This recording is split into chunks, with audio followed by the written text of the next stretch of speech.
A month ago, police officer David Carrick was sentenced for serially abusing multiple women for almost 20 years. He'd been an armed officer, a rare thing in UK policing, and the failure of police to spot or stop him, despite multiple reports of his violence towards women, has caused outrage here in the UK. We've looked into some of the key moments when Carrick could have been stopped, but wasn't. Police! Everywhere! Safety! Nowhere! Police! In February, former Metropolitan Police officer David Carrick was handed 36 life sentences. For almost 20 years, Carrick abused his position in the force to coerce and attack women. Carrying a gun became a unique feature of his abuse, using it to threaten his victims.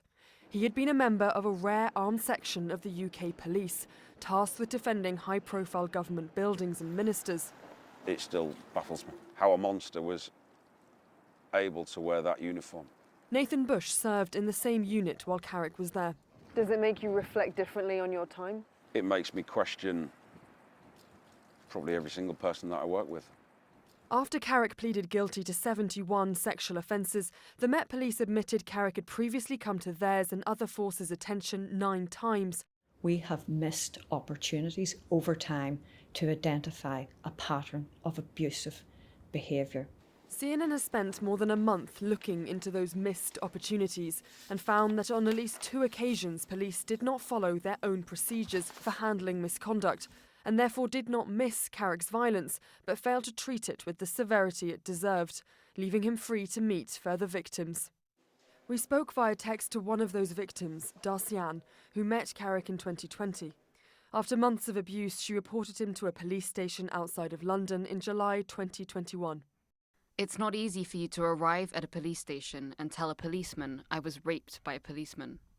Carrick was placed on restricted duties and his gun removed while they investigated, but he was not suspended. Darcy-Ann ended up withdrawing her complaint. I didn't feel protected, and whenever I went to the police station to make another statement, I asked and nobody told me anything. So I was very shaken and thinking that they didn't believe me. Within 2 months, Carrick was preparing to return to full duties, armed once again. That should never have happened. From our own research into the Met's protocol for handling misconduct cases, Darcy-Ann's allegations should have been investigated further despite her withdrawing the complaint, and the officers assigned to the case would have had access to a searchable database that logged at least one previous incident in which Carrick was violent towards a woman. It happened just 5 months before Darcy-Ann met him. In September 2019, a neighbour reported they had seen Carrick grabbing a woman by the neck during a domestic incident in Hertfordshire. Police there told us they sent a crime report to the Met Police, specifically to the department handling complaints against officers, known as the Directorate of Professional Standards, or the DPS. Now, according to the DPS' own guidelines, an allegation as serious as this should have been escalated.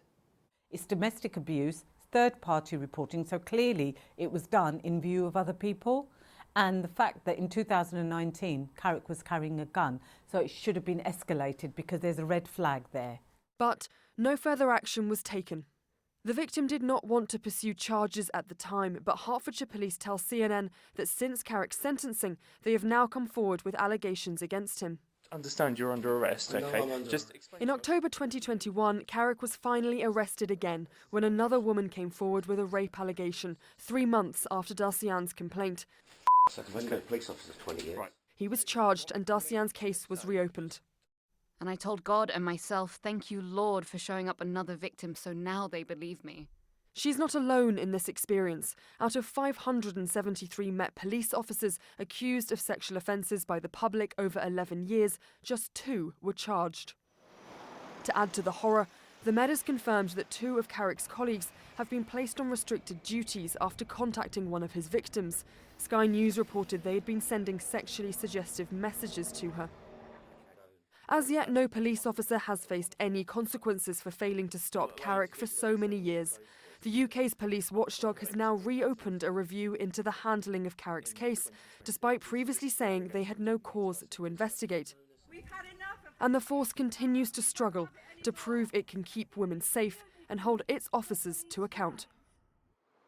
CNN reached out to the Met Police for this investigation and they referred us to their existing statements on Carrick. They said they would not be commenting further while there are ongoing government reviews into the handling of his case.